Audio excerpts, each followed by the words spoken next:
This episode is brought to you by Accenture. When your advertising operations fall out of sync, everything else follows.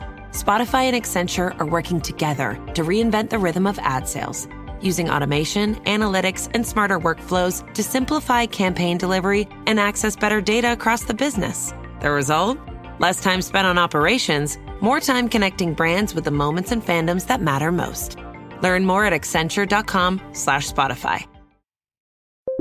When you need to build up your team to handle the growing chaos at work, use Indeed Sponsored Jobs. It gives your job post the boost it needs to be seen and helps reach people with the right skills, certifications, and more. Spend less time searching and more time actually interviewing candidates who check all your boxes. Listeners of this show will get a $75 sponsored job credit at Indeed.com/podcast. That's Indeed.com/podcast. Terms and conditions apply. Need a hiring hero? This is a job for Indeed Sponsored Jobs.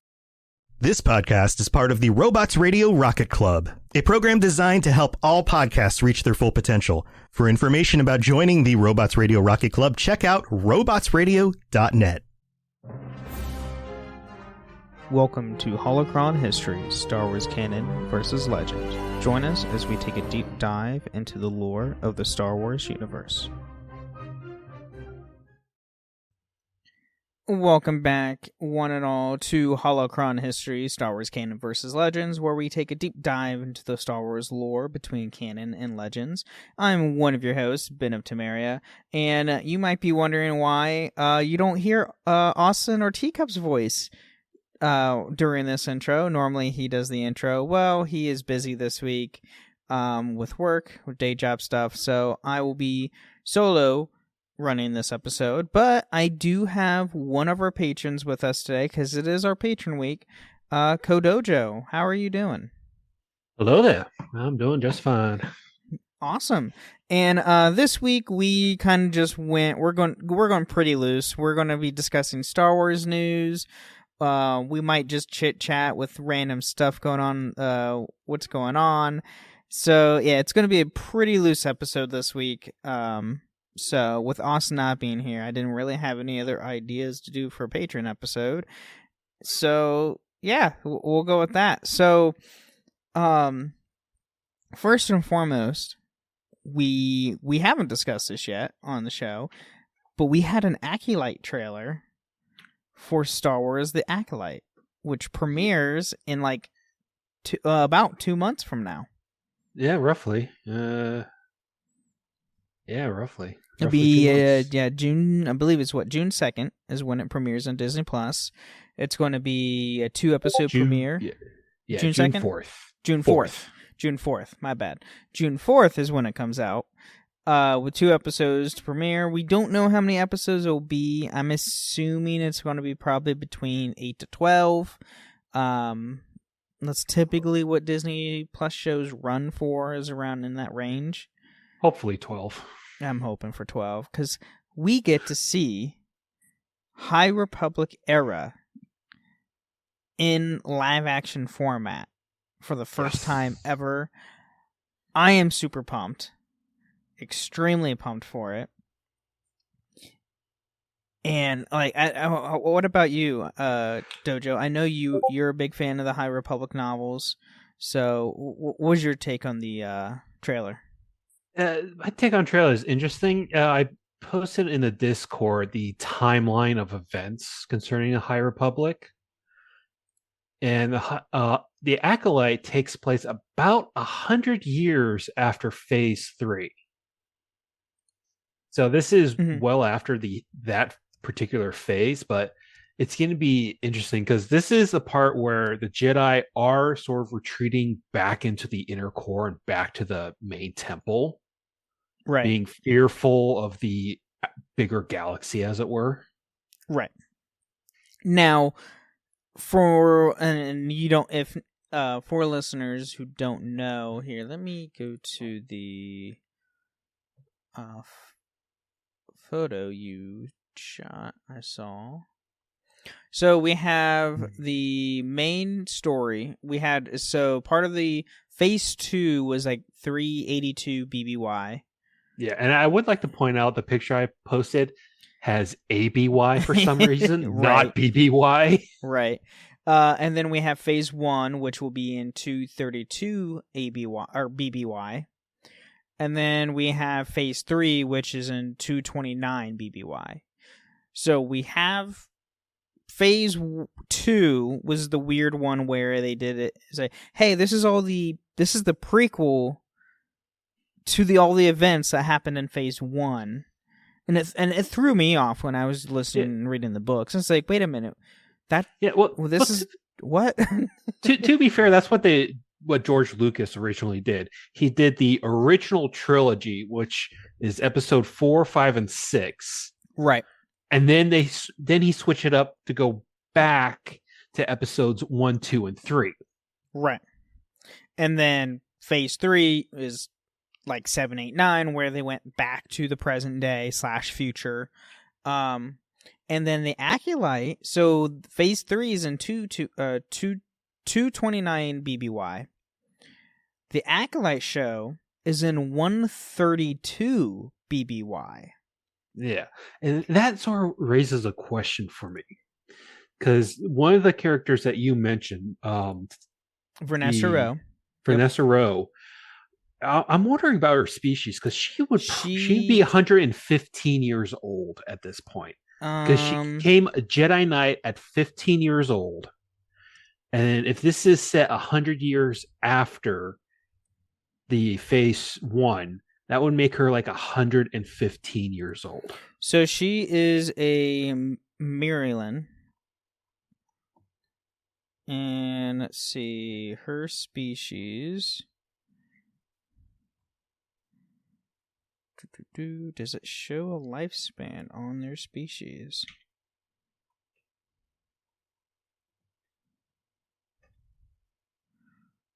And I'm not seeing. So, I mean, they're near human species. So, but it doesn't show a lifespan. That's because they always make it up as they go, and they haven't gotten that far. Right. Because I want to say yes, they're like very similar to humans, but I believe they do live longer than the average human. Yeah. Yeah, even in Legends doesn't have anything, which is surprising. Right. There's nothing on the Legends portion of like their length of their species life. But yeah, I mean, she's a Maryland. So from that point, she was in phase 1. She's introduced one of the few. She was introduced in Light of the Jedi in the first book. So she is introduced in phase 1. We get her in phase 3, where she has a prominent role in the third book or second book. Second book. I haven't phase read 3. that yet. Is that the Defy the Storm or something? Yes, Defy the Storm. Okay. Is the I just book. downloaded that off of Audible. Okay. So I'm going to start listening to that tomorrow. I'm about maybe 3/4 through now with that one. So there's that.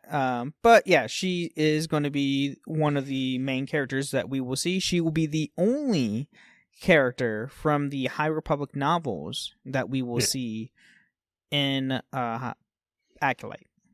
Which is a shame, because I would have hoped they would have brought Buryaga into this as the Wookiee instead of some another random Wookiee that they have to write a backstory for. Right, yeah, they didn't bring in Buryaga, which is kind of sad, but that might be probably some sort of story things that will happen in the novels, which they are still doing phase 3. So, who knows? I do highly recommend, if you haven't read the High Republic novels, read them before you watch Acolyte. They better not kill off my favorite Wookiee. I don't want them to kill off Buryaga either. We thought he died at the end of phase 1. Luckily, he did not. No. Thank God for that.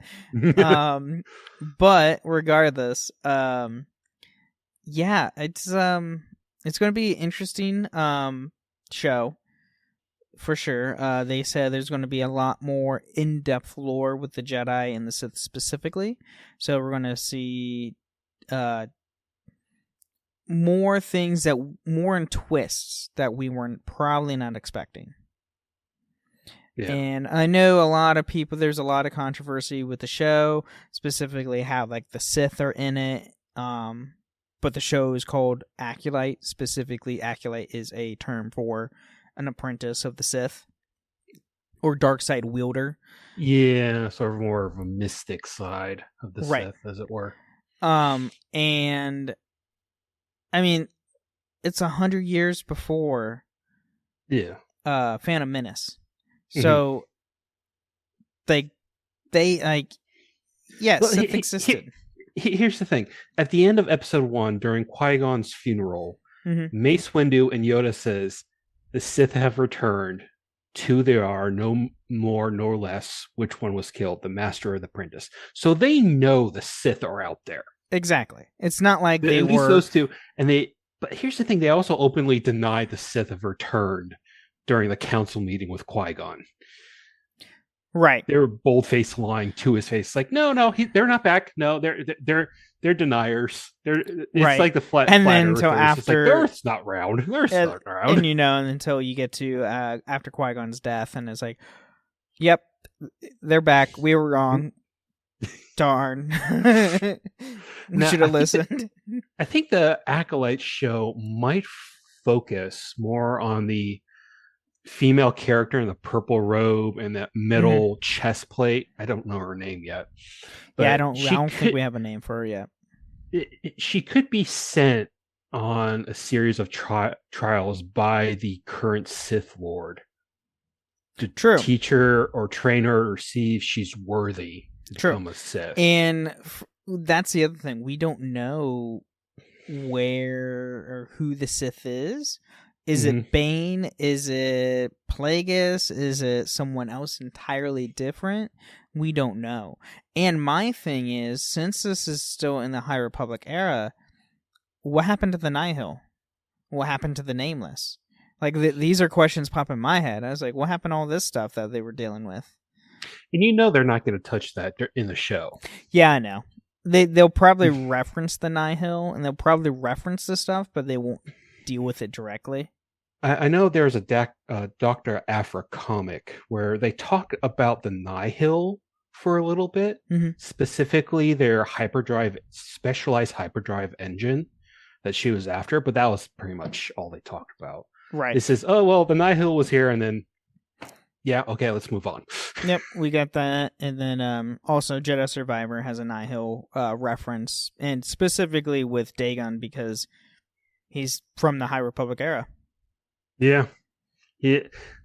Which is interesting. Dagon has an inflated ego. Oh, absolutely.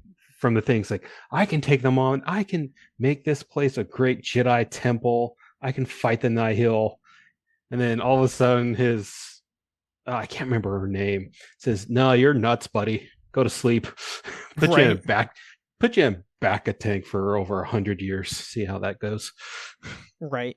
So, yeah, it's going to be interesting. I'm excited to see the show. I love all new Star Wars content, regardless of what it's going to be. I'm going to watch it regardless. Oh, yeah. Definitely. And, I mean, I'm excited to see something different that's not in the Skywalker saga. Yes. That is the main thing I'm super excited for. We finally have something that is nothing to do with the Skywalker saga. Mm-hmm. And that's what the High Republic's been all about so far. Oh yeah, absolutely. And what I do also like about the High Republic is they've been nodding stuff from the Old Republic. Oh yeah. On a regular basis. And they even the showrunner, I'm pretty sure she even stated, yeah, there's going to be references from Legends material. Make Revan canon. Well, actual Revan is canon. Revan is canon. He's canonized in a book. Yeah, in a sense that, yeah, this starship was named after various Sith No. He was actually name dropped in the Oh God, it was one of the new Sidious books, I think. But he was full on name dropped in a canonized book, like within the last Sith year. Lords? It might have been Sith Lords. I thought they made that book into Legends. Here, let me see. Uncanonized it. Let's see. New Star Wars books.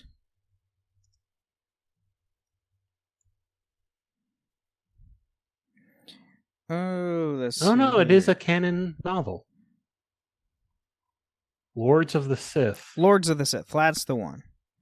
Yeah, Lords of the Sith. That one dropped in. Oh no, nope, not Lords of the Sith. Sorry, Shadows of the Sith.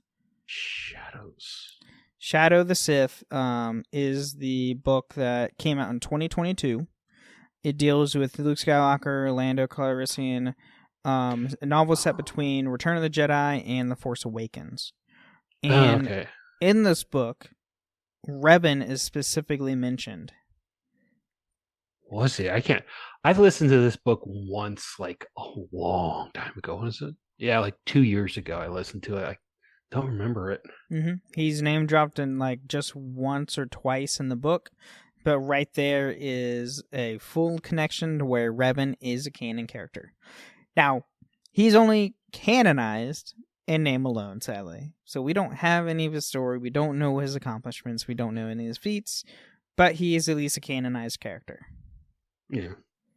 Now, what I'm hoping for, and this is just my headcanon, I'm just hoping to see, is that they might reference Bane or Revan in the Acolyte specifically, because they are the two Sith that had a huge impact in the Sith. Yeah, I mean, Revan was considered one of the biggest Sith when he was still a Sith. I don't know how much of an impact he had on the Sith culture. And Austin can correct me next time he's comes back next week.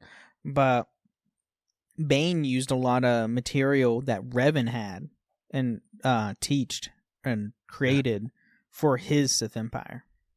Wasn't Revan only a Sith for like a year?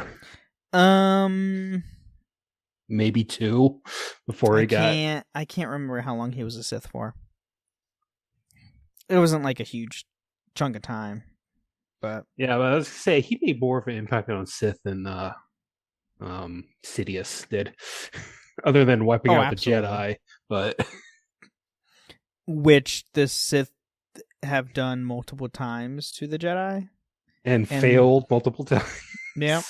And vice versa. Like... They constantly wipe each other out on a regular basis, and then, we're back. In the Force, one side grows stronger, then the other side. Back and forth. Oh, absolutely. But yeah, I'm super excited for Acolyte. So next up in Star Wars news, I'm trying to think. Saber Interactive. So we did find out and heard about that the KOTOR remake is still being developed. Oh, is it? It is still being currently developed. It's still in early development because Saber Interactive was just bought out and are now a private company. Okay. So, in going private, that means they should have more resources and time to fully develop this game without having like an overarching company egging them on trying to get things done. They can take their time with it. Isn't Saber Interactive also doing SWTOR now? Because I remember SWTOR being bought out by somebody. No, BioWare. They gave it to Broadsword. Yeah, they gave it to Broadsword. Okay. Mm-hmm. You can understand my confusion there. Yeah, right, that's fair. But yeah, BioWare handed over SWTOR to the Broadsword Online Games, which they do a lot of online games. And I mean, so far, like, SWTOR has not been any different since Broadsword took over. No.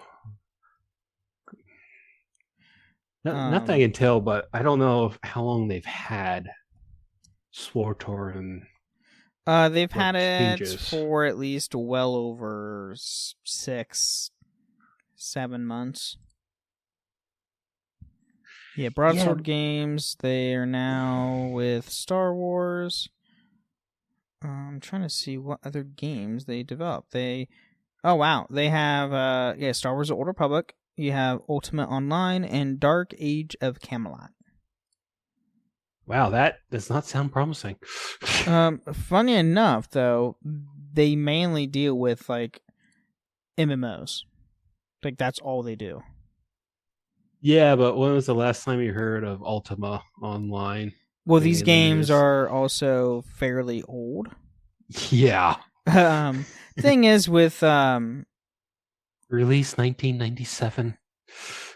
And then I think the newest one is Dark Age of Camelot, which I believe, that was within the last couple decade. That was in the last decade. 2000. No, October October 2001. That's when it was released. But it's still ongoing. 12 years of success. But yeah, I mean, they deal with MMOs. BioWare wouldn't pawn it off to someone who they don't think would, do the game justice. Yeah. And some of the team that even worked on SWTOR, I believe, went to Broadsword to help them out.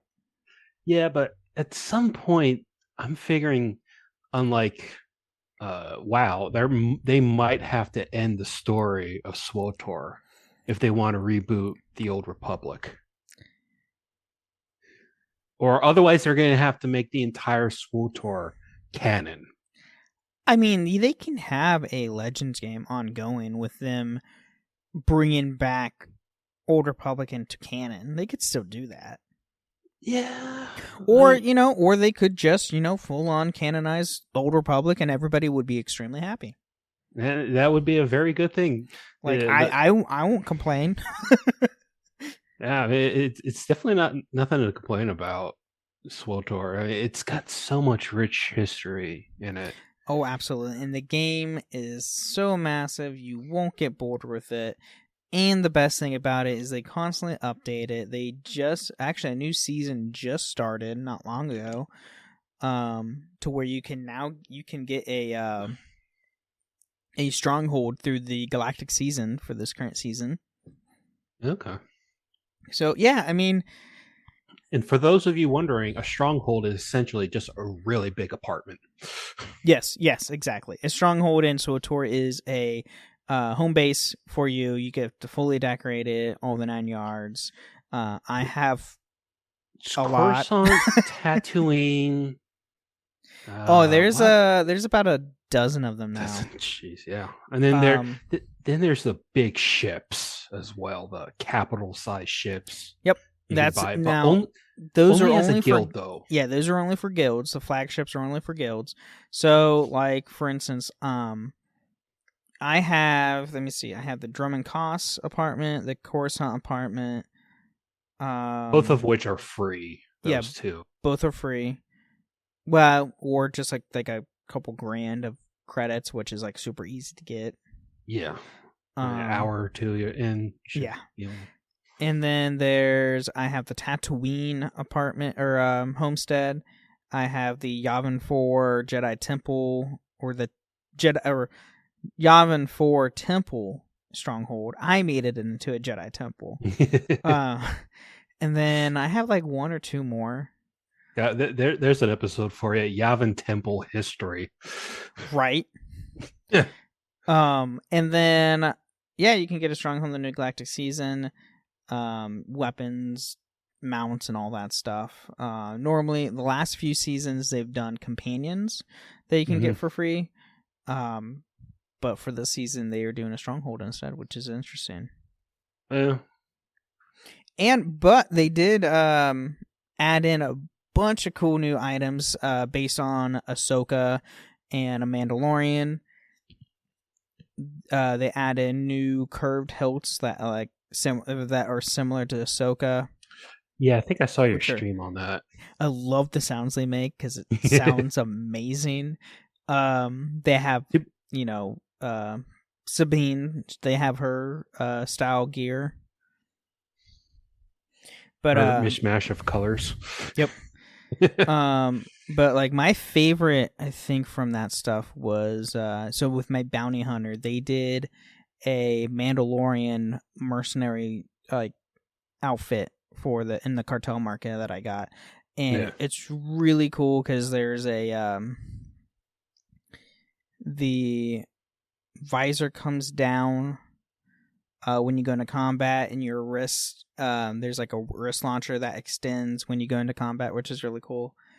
And then they recently just did, hey, here's an actual like all Beskar armor set that is very similar to the Mando, but not Mando.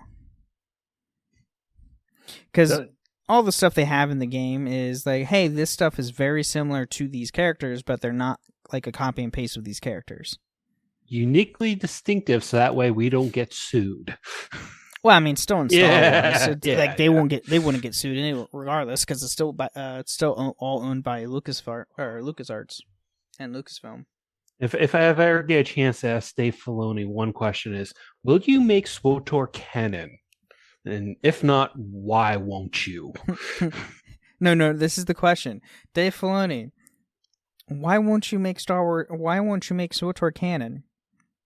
And when will you do it? When will we make it? Not an if. It's a when. When? When will you make this? Because we want this. You want this. We all know you want this. Just do it.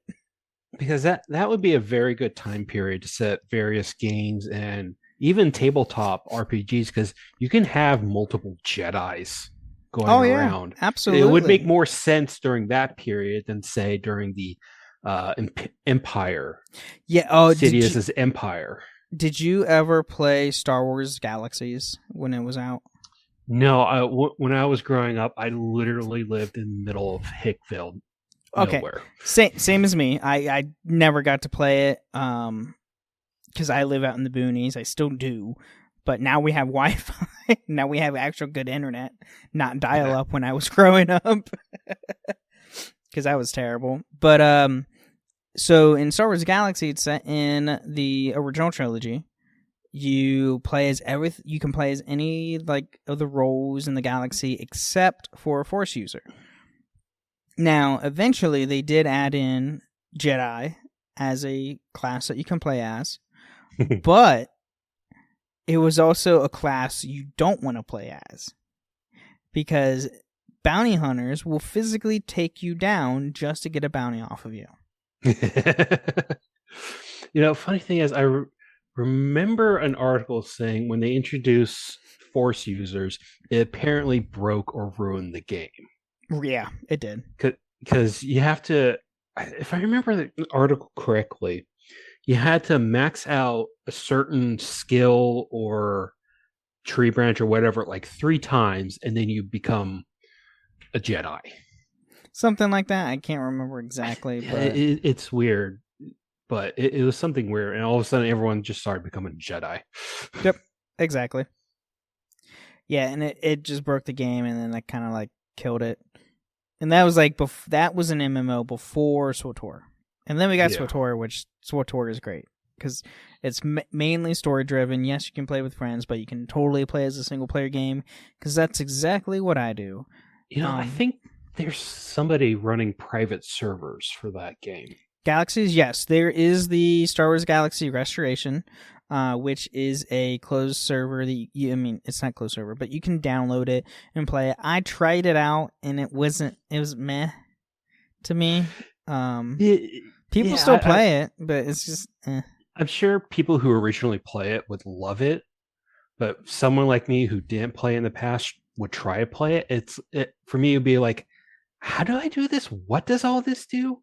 Right. What? compared to where you can log into SWTOR and there's thousands upon thousands of players that will help you out. Yeah. Fortunately, they didn't get any of the WoW refugees a few years back. Nah. A lot of the WoW players went to FF14. Yeah. I play that one too, but... Oh, I do too. I just, speaking of Final Fantasy, I know this is off topic from Star Wars, the Dawn... from the hip tonight. Right, yeah, exactly. The Dawn Trail expansion, it just went up for pre-order. Oh, did it? It went up for pre-order earlier today. I was able to snag one of the collector boxes off of the Square Enix website, which has a statue of the Warrior Light and the Viper as the Viper job. And you get an adventurer's map of Eorzea, a book, and like you get digital goodies as well. And then I went and bought the deluxe edition on my PlayStation to get the expansion and all that stuff. But yeah, went up per today. So, holy cow, the collector's edition. Yeah, the price tag on that. I know, but I wanted the map so bad. That map looks good. I didn't care for the statue. I wanted the map. I don't know. The statue looks pretty good. The statue's good too. The Viper swords look a little big though, compared to the rest of the body. But yeah, but those swords can combine into like a dual wield, like a double bladed lightsaber in Star Wars for Final Fantasy. But the cool thing is, if you pre-order the deluxe edition through whatever console you play on or PC or whatnot, you get 2 items to use at the get-go when you log in, and that is a Zidane wind-up minion. So the main character that you would play as in Final Fantasy IX. And you get a item. It's an earring, to where you get 30% more EXP up to level 90. That's the main thing. I still have my one from level 50 and 70. I have the level 50. I never got the level 71. But the level 91 is definitely I equipped it immediately, and I was like, I need this. But anyway, 5 characters up to max right now. You have 5 characters or 5? Well, not 5. Or jobs? 5 classes. 5 classes. Okay, 5 jobs. Okay, I was supposed to say, why are you running 5 characters?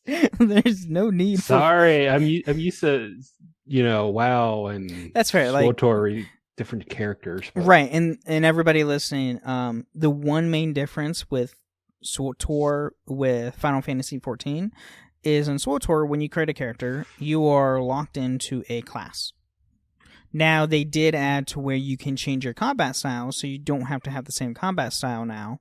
You can have any of the different combat styles. You can, if you're a force builder, you could use 2 of the 8 force wielding styles, and if you are a gun user, you use all the other gun styles, and for those characters, you can use 2 at a time, and you can swap between them as long as you're in the rest area. But you're locked into a class, period. With FF14, when you start up, you create your character, you're a Warrior Light, you choose a class, then eventually you can upgrade it to a job, but you can change your job / class at any point in the game, regardless, period. You can change it whenever. So you only need 1 character for that game, compared to SWTOR. If you want to do all the story, you need 8 characters.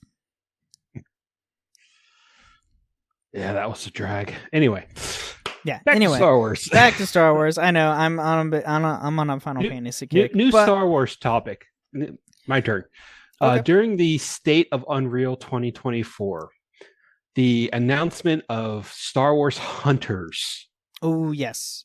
Oh, actually, before we get into Star Wars Hunters, let us take a quick mid-break, and we will jump back into that once we get back. Okay.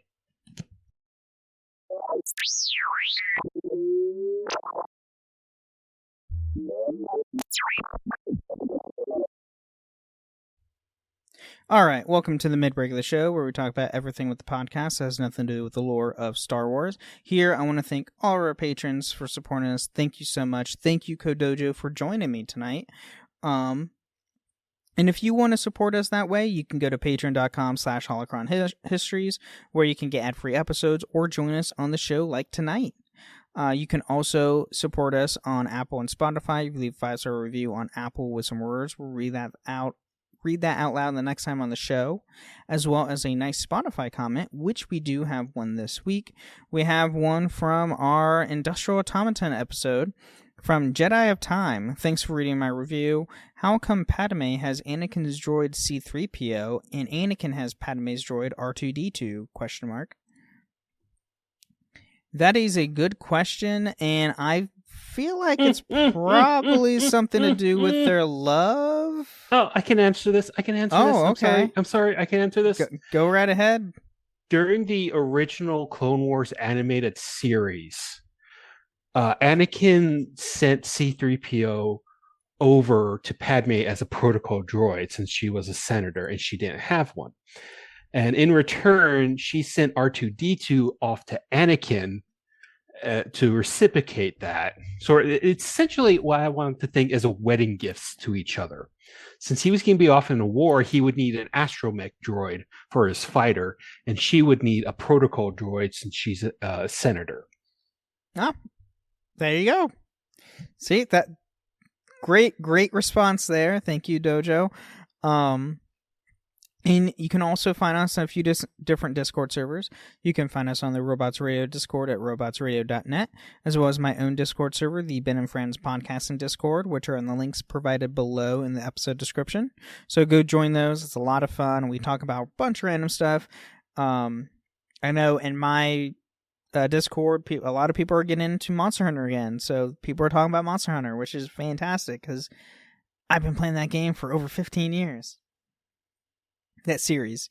And then you can also find us live when we go live on my Twitch channel at twitch.tv/benoftemeria, where we stream at 8 p.m. Eastern, 5 p.m. Pacific.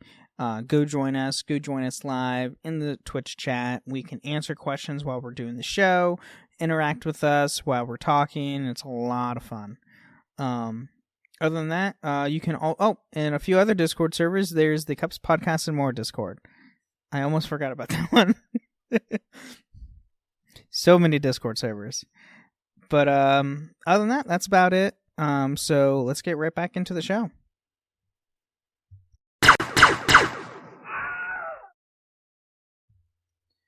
All right, we are back, and we're going over Star Wars Hunters, which is a game I didn't think was still alive. I thought that game was dead. I thought so too. We got what was it during the Unreal Engine presentation, right? Yeah, State of Unreal or something like that. Mm-hmm. And I was shocked when Star Wars Hunters is like, we haven't heard this. We haven't heard about this game for over a year. Yeah, I thought it died.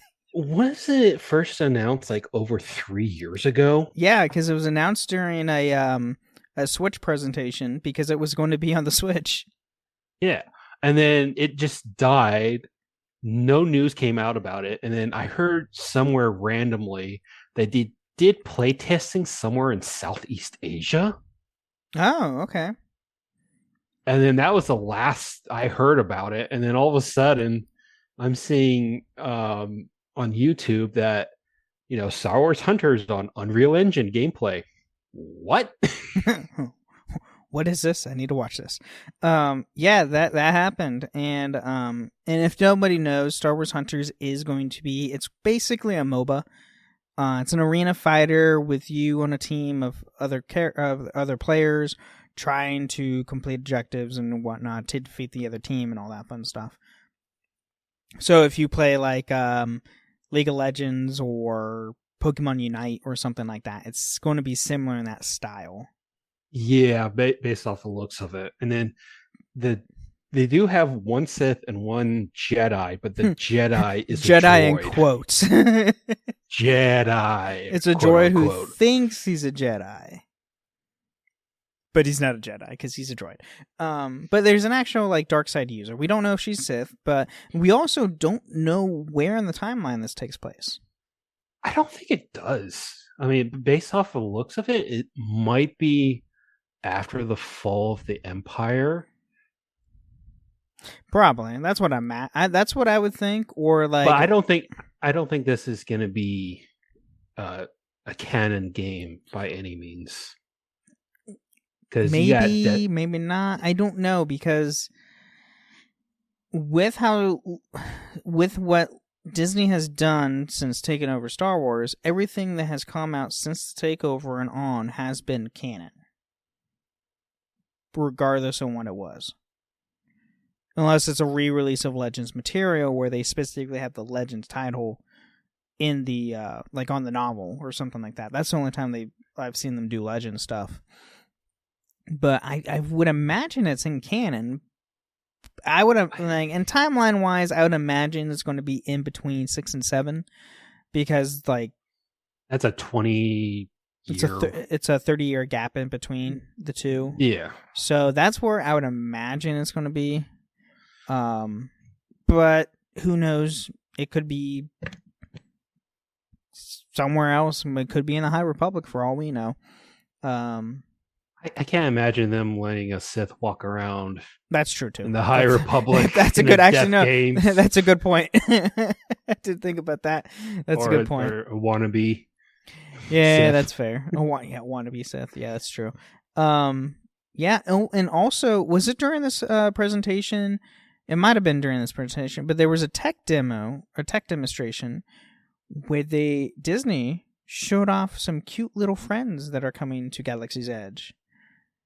There are new droids coming to Galaxy's Edge that are physically going to be walking around the park. Really? And they're equipped with AI chips to where they actually learn. Oh God, please don't give them the chopper one. No, so these droids are a box body with like 2 feet and like a gonk droid? No, kinda ish, but with a BD head. Really? Yeah. Okay. Definitely look them up because they are hilarious. They are cute. I'm excited. Like when I saw these, like, oh my God, these cute little new droids, and then they announced, hey, yeah, they learn. It's like, what? That's scary. We have legitimate droids? I'm looking at it now. Wow, that is weird. It's a weird looking droid, but like I want one. It's like a fat BD-1. Yes, exactly. It's a fat BD-1. It's the body. Think if you go and play Star Wars, Fallen Orders or Survivor, BD-1 is Cal Kestis' droid companion. Think that, but like 3 to 4 times bigger. But I would say 3 times bigger, and like the body chassis really bulky. Yeah, that's essentially what it is. But I mean, they look cool. I love the presenter who is showing them off was having a full-on conversation with one of them. it looks like penguins on parade at some aquarium or zoo. Yes. When they did show them, they were at I did see a video with them walking around during Galaxy's Edge at Disneyland. So they are at the parks, at least Disneyland. I don't know if they're at Disney World yet, because Disney World always gets everything last, which is a pain in the freaking A. Yeah. Being on the East Coast, and knowing that Disney World gets everything second sucks. Mm-hmm. Oh yeah, it's terrible. Release at the same time, Disney. You have the money to do so. But not the will. Yeah, sadly. So, anyway, but yeah, so. And then other Star Wars gaming news, I mean, we do have Star Wars Outlaws coming out this year. Yeah, I can't wait for that. I'm actually going to be requesting time off to play I'm that. super excited. We still don't have a release date, which I'm assuming, knowing Star Wars and knowing how big the franchise is, it's definitely going to be probably a Q3, Q4, probably Q4.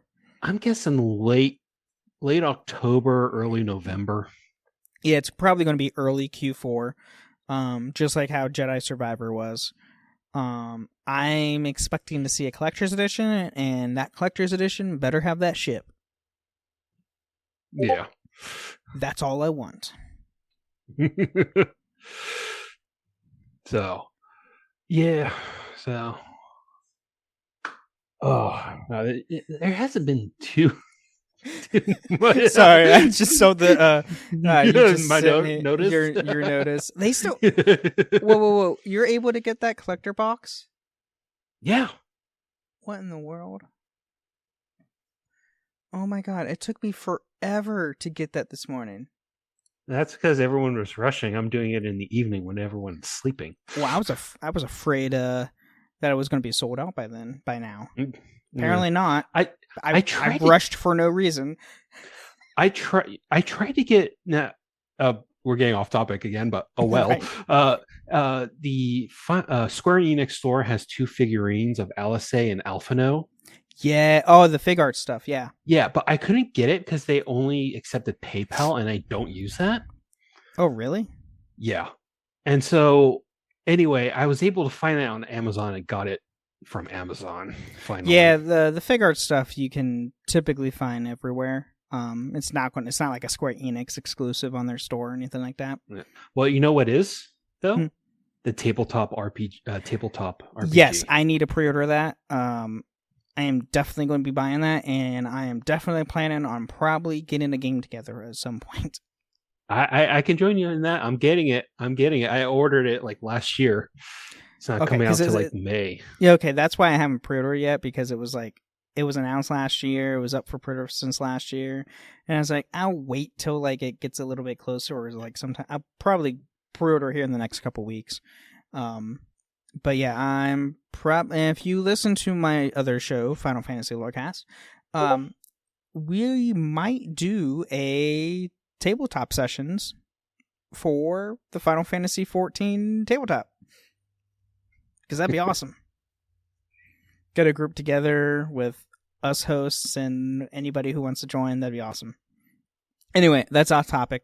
Back to Star Wars. It's what happens with these loose episodes.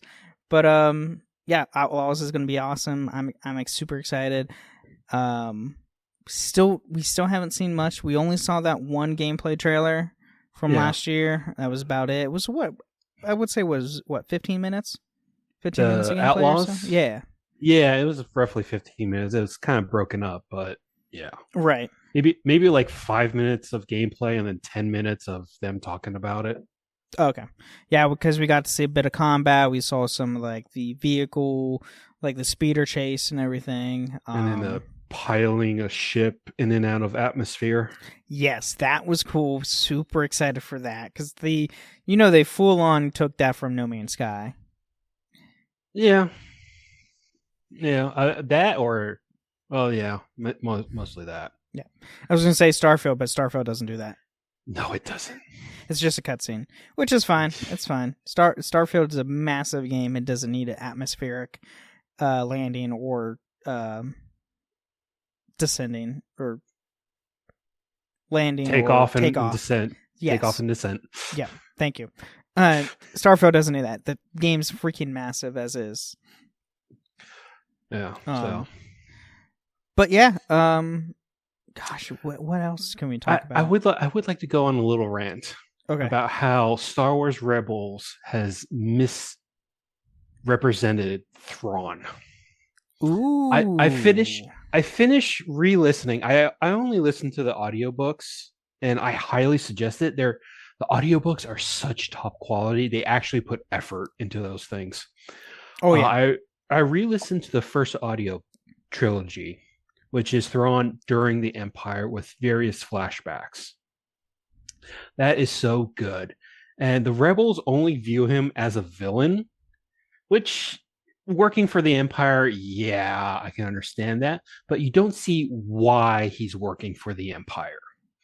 It's for the Chiss ascendancy. There is a threat in a known region, or what they call the Chaos, called the Grisk, which at this point I'm convinced is a substitute for Yulong Fong. at this point. Interesting. And the trilogy you're rating, is that was that the canonical trilogy they did? Yeah, well, there's two trilogies. There's two canonical trilogies. Yeah, and they did a original and prequel, essentially. Mm-hmm. They did the original with Thrawn during the Empire, then went back in time to show his time during the Chiss Ascendancy. Oh, okay. So, but anyway, in the original, he literally is on a mission to rescue Chiss, essentially Force users, for lack of a better word, called Skywalkers. And they call them that because they navigate the chaos of space through hyperspace. And let me define this for you. Getting from point A to point B in chaos, if they don't use a Skywalker, it could take like weeks to do. But if they use a Skywalker, it only takes 7 days. Okay. So it's taking like a 4-week trip via jump by jump, or 7 days via Skywalker. And they kidnap a bunch of these little girls. They're no older than 13 by the time they lose their Force powers. So the Gris kidnap about like 7 or 8 of them, have them on Batuu. This was when they had a real big thing going with Batuu at the time. I mean, being with Galaxy's Edge, yeah. And he's rescuing them with Darth Vader following him around. They're teaming up for this. And Vader's like, these aren't Jedi. They're not a threat to the Empire. They can go. So showing a little bit of humanity in Vader right there. Right. But he does do some good during his time in the Empire. They only show the bad during Rebels. Now, in the prequel trilogy of books, it takes place, I swear, within the span of 6 months for all 3 books. Dang. Not including the flashbacks. And at the end of it, he's literally fighting 15 massive Gris ships with only like essentially Corvette size to heavy cruisers. And the Chiss fleet, combined fleet with the other species in the area, are getting their butts whooped. And they're having a hard time with just 15 ships. And throughout the entire prequel, he is literally skating the line of a law that is against preemptive strikes for the Chiss. Chiss says we cannot throw the first punch, which is really maddening because Thrawn's like, these people are trying to encircle us. They are trying to get our neighbors to go against us. Yeah, if so, they have to throw the first punch. We can't do anything first. Wow. And Thrawn is constantly going back and forth trying to figure out how to save the Chiss ascendancy from itself and from outside threats. All right. It's such a good trilogy.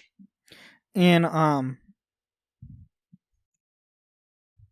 if no one's listened, if anybody listening to this and you haven't listened to a Star Wars audiobook, highly recommend it because they actually add in sound effects with majority of the books, and it's great. Like all the High Republic books have blaster sounds, they have lightsaber injection, they have clashing sounds, they have music going through. Like it's awesome. Like especially if you listen to the 2 audible dramas for Star Wars. One of them I haven't listened to, which is the one with one of the Tempest Runners. Laura D. Yeah, I haven't listened to her audio drama, but I did listen to Battle of Jeddah, which is really good, and that takes place in Phase 2. Really good audio drama. So highly, highly recommend listening to Star Wars books because they do really well with that stuff.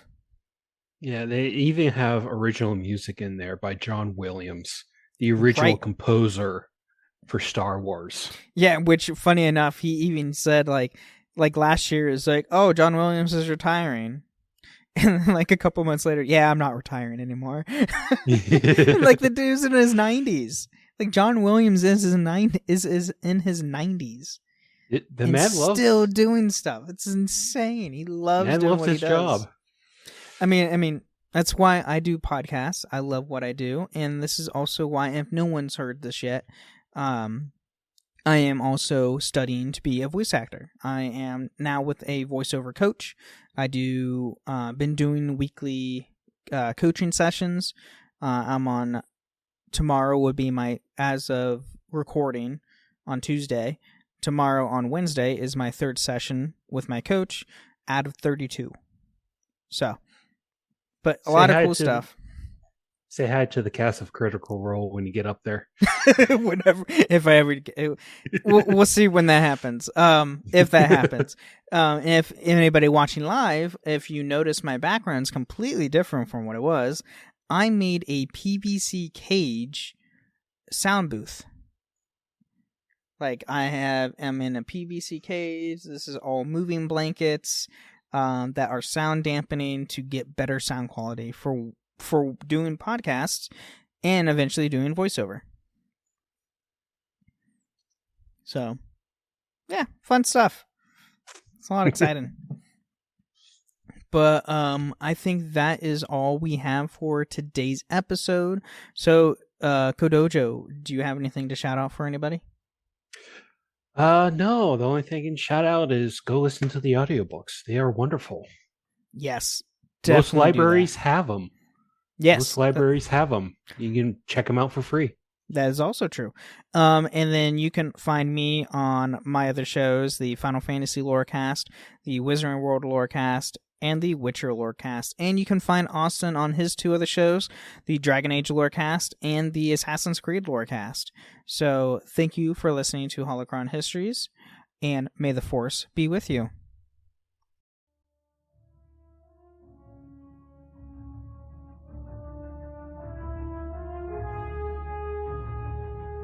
Thank you for listening to Holocron Histories, Star Wars Canon vs. Legends. You can find us on the Robots Radio Discord at robotsradio.net, the Ben and Friends Podcasting Discord, and even at the Cups Podcast and More Discord. You can find us on Twitter at SWHoloHistories, and even email us at holocronhistories@gmail.com.